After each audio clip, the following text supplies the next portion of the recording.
Amit Jethwa's killer, Kodinar's Don. Fall of BJP's Dinu Solanki.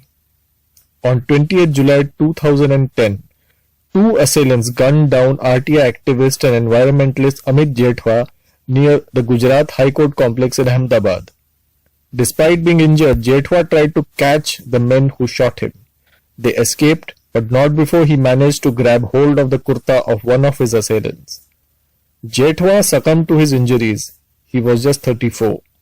But the kurta he had grabbed had a laundry tag from a shop in Junagadh, which eventually helped track his killers.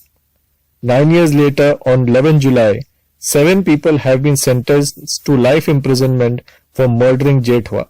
Among them is former BJP MP from Junagadh, Dinu Solanki, his nephew Shiva Solanki, and a former policeman, Bahadur Singh Vadher. But this story isn't just about Jethwa's murder. It is about how a Don-like figure such as Dinu Solanki thrived under the BJP's rule in the state and was eventually brought to book because of Jethwa's tenacity. Solanki's rise in the BJP.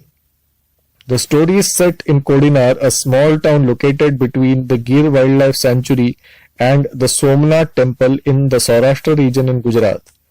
Despite the two attractions nearby, for the past couple of decades, Kodinar came to be synonymous with one man, Dinu Bogabhai Solanki.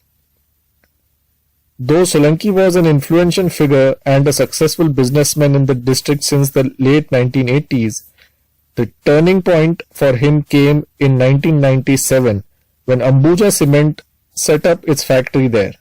Solanki's companies began providing transportation and other logistical support to Ambuja, and his wealth grew manifold. Soon his business expanded into mining, cooperatives, shipping, construction.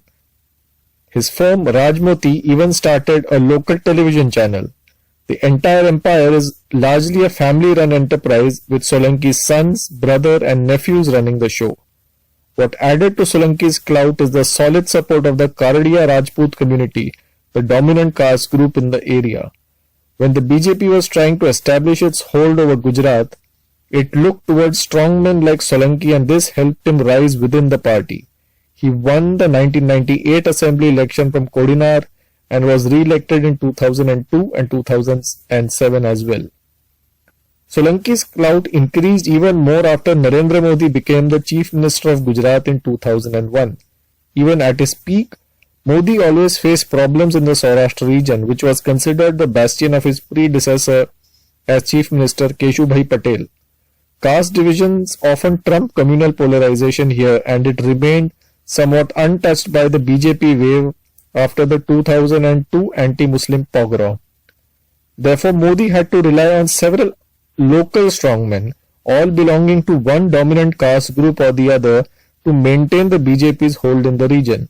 So it was Solanki, a Kardiya Rajput in Kodinar, Wagher leader Pabbuba Manek in Dwarka, Bhimadullah Odedra of the Mehr community in Kutiana and his relative Babu Bokaria in Porbandar. A later addition to this was Congress turncoat and Patidar strongman Vitthal Radadia in Dhoraji. These leaders helped BJP in capturing not just these areas but also contributed to the consolidation of these caste groups behind the party. During his rise in the BJP, Solanki is said to have become close to a key lieutenant of Chief Minister Modi, Amit Shah. Locals in Kodinar say that Solanki helped Shah when he was facing trouble with the law in connection with the Sohrabuddin Sheikh encounter case. During the 2017 Gujarat Assembly election, Shah made it a point to come to Kodinar and campaign for Solanki's nominee.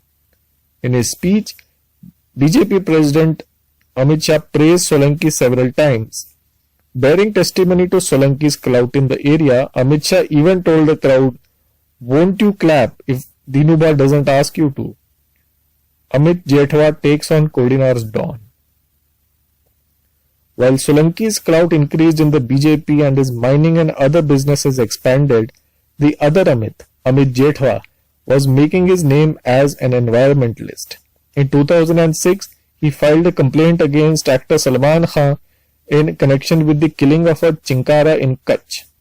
In 2007, he contested against Solanki in Kodinar but managed to get only 1751 votes. Between 2008 and 2010, he filed several RTI queries regarding illegal mining in the protected forest areas just outside the Gir National Park. Soon after, he began getting threats from Solanki's goons and on at least one occasion from the BJP leader himself. But Jethwa continued to take on Solanki's legally. Jethwa's family alleges that Solanki's goons even thrashed him mercilessly on one occasion. His confrontation with Solanki extended to a battle against the Modi government in the state. He alleged that the BJP government couldn't be trusted to act against Solanki and demanded that the matter be investigated by the Lokayukt.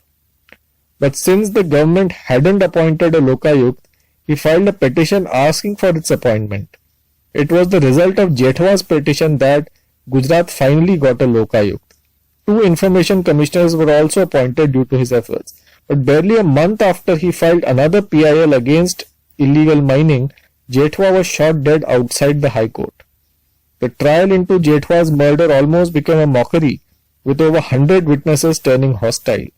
Jethwa's father, Bhikhabhai Jethwa, alleged that the witnesses were being intimidated by Solanki's men and petitioned the court to order a CBI probe.